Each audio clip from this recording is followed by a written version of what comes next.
The storm rolled over the Wyoming plains like a living thing, angry and untamed, its voice a howl that shook the old ranch house down to its bones. The night was black as a horse's eye, with only the wild flashes of lightning to remind the world of its own shape. Out there, somewhere between the rain and the thunder, a lone rider leaned low over his horse's neck, driving the beast through the torrent. Eli Ward had been out mending a section of fence that afternoon when the first clouds rolled in. He'd thought he could beat the storm back to the house, but the wind had different plans. By the time he saw the glow of his lantern-lit porch through the sheets of rain, he was soaked to the skin and half blind from the lightning. But even through the downpour, something strange caught his eye. A figure by the gate, clutching the post with both hands, her dress plastered against her body, her shawl whipping in the wind. He blinked the rain from his eyes. No one should have been out here. Not at this hour, not in this kind of weather. He reined his horse in, the animal snorting and stamping against the cold. Then she called out to him, her voice cutting through the storm like a ghostly whisper. "Get inside first, then—" He didn't hear the rest. The wind swallowed her words whole, but her tone, desperate, pleading, was enough. Eli swung down from his horse, boots sinking into the mud. He could barely see her face, but her eyes gleamed faintly in the lightning, wide, frightened, yet steady somehow. Without a word, he reached for her arm. Her skin was ice-cold beneath his fingers. "You'll freeze," he muttered half to himself and tugged her toward the porch. She didn't resist. They stumbled up the steps together and he pushed the heavy wooden door open. The warmth inside hit them both like a sigh. The fire in the hearth had burned low but still gave off a dull, welcoming glow. Eli guided her in, shut the door hard behind them and bolted it against the wind. For a moment, neither spoke. The sound of the storm outside filled the silence. Rain drumming the roof, wind clawing at the walls. The woman stood near the fire, dripping onto the rug, her chest heaving as though she'd run for miles. Eli dropped his soaked hat on the table, water trailing down his sleeves. "You all right, ma'am?" She didn't answer right away. Her eyes darted toward the window, her whole body tense, listening. Only after a long moment did she speak, her voice a fragile whisper. "I think so." He grabbed an old blanket from the rocking chair and wrapped it around her shoulders. "You lost?" She looked up at him then, and for the first time he saw her face clearly in the firelight. She was young, maybe 25, with high cheekbones, wet hair curling against her temples, and eyes so dark they caught the light like polished glass. But what caught him most wasn't her beauty. It was the fear behind it. "I was running," she said softly. "From what?" Her gaze flicked again toward the door. "They were coming. I didn't know where else to go." "I saw your light," Eli frowned. "Who's they?" She shook her head. "Please, just lock it." He hesitated but did as she asked, sliding the iron bolt firmly into place. The thunder outside rolled deep, shaking the floorboards. He poured her a cup of coffee from the stove, handed it over, and crouched beside her. "You're safe now." She took the cup with trembling hands, sipping slowly, eyes never leaving the window. Her fingers brushed his for a heartbeat, a small electric touch that made him aware suddenly of how long it had been since another person had stood here beside him.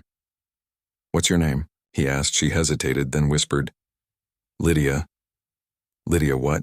A pause. "Just Lydia," he studied her. "All right, just Lydia.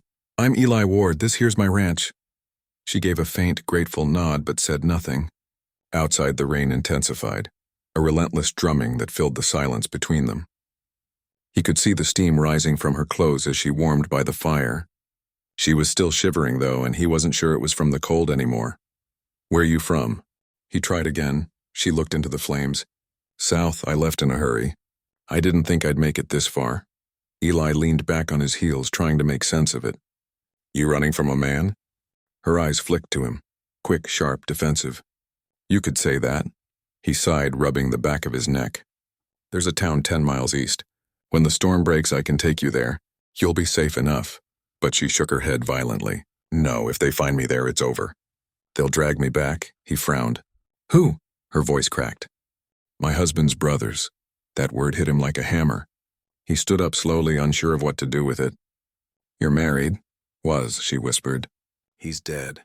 They didn't like how he died. "They think it was me."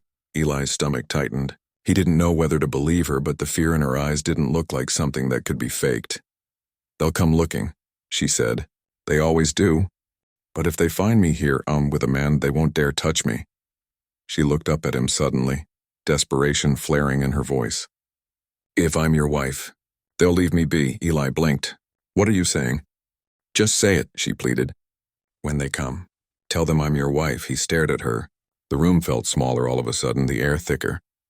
You want me to lie? Her hands tightened around the blanket. It's not forever. Just long enough to survive the night. He opened his mouth to argue, but stopped. There was something in her eyes that stilled him completely. A kind of haunted strength, the look of someone who'd already run too far, lost too much, and had no one left to beg. He found himself nodding before he even realized he'd agreed. All right, he said quietly, if it keeps you safe. Her shoulders sagged in relief. Thank you, she breathed. Eli stepped back, uneasy with how the firelight danced across her face, how it softened the fear and brought out the woman beneath. He'd spent years alone since Clara passed, and he'd made peace with the silence, but now the air in the cabin was charged unfamiliar. Sit, he said, motioning toward the chair. You need rest. She obeyed, curling up near the fire, eyes still darting toward the window. He fetched a towel, offered it to her. Dry off. Thank you. He poured himself another cup of coffee and leaned against the table, watching her quietly. The way she held herself, small, alert, ready to flee at the slightest sound, stirred something protective in him. Eli, she said suddenly. Yeah, if they knock, don't open right away. Let them hear your voice first. He gave her a small nod. Understood. She managed a faint smile then, the first he'd seen from her. And for a heartbeat, the storm didn't seem quite so loud. They stayed like that for a long while, him by the table, her by the fire. The clock on the mantel ticked softly beneath the roar of the wind. The cabin smelled of smoke and rain. When she finally spoke again, her voice was gentler, worn down by exhaustion. You live here alone? Since spring, her eyes softened. You had a wife. He nodded once, slow. Clara, she's buried out back under the willow. Lydia looked down. I'm sorry. He shrugged, trying to hide the ache that name still brought. Storm like this, she'd have been fussing about my boots on her rug. A small, sad laugh escaped her lips. She sounds kind. She was. Silence settled again, deep and thoughtful. Then Lydia lifted her gaze to his. Then maybe it's time the house heard laughter again. He frowned slightly, unsure what she meant. She stood, the blanket slipping from her shoulders, and stepped closer. You've been alone too long, Eli Ward. Maybe this lie we're about to tell. She hesitated, eyes searching his. Maybe it doesn't have to be just a lie. His heart stuttered. You don't know me. I don't have to, she whispered. I know what kind looks like. Before he could reply, thunder cracked so close the wall shook. And then over the roar of rain came the unmistakable sound of hooves. 3, maybe 4 horses, pounding toward the house. Lydia's face went pale. They found me. Eli grabbed his rifle from beside the door. Stay behind me. She caught his arm. No. Remember what we said. Her eyes were fierce now, the fear buried under something harder. Resolve. They can't know the truth. The hooves stopped outside. Boots hit the ground. A rough voice shouted over the storm. Open up, Ward. We know she's in there. Eli took a slow breath. His pulse thundered in his ears. Lydia slipped her hand into his, trembling. Her fingers were cold, but her grip was steady. He looked down at her, this stranger who had stumbled into his life less than an hour ago, and something inside him shifted. Maybe it was instinct. Maybe it was fate. He squeezed her hand once. All right, wife, he murmured. She nodded. The knock came again, harder this time. Eli's jaw tightened. What do you want? He called. We're looking for a woman. Came through here an hour ago. You seen her? Eli hesitated, then turned slightly so his voice carried through the door. Ain't no stranger here. Just me and my wife.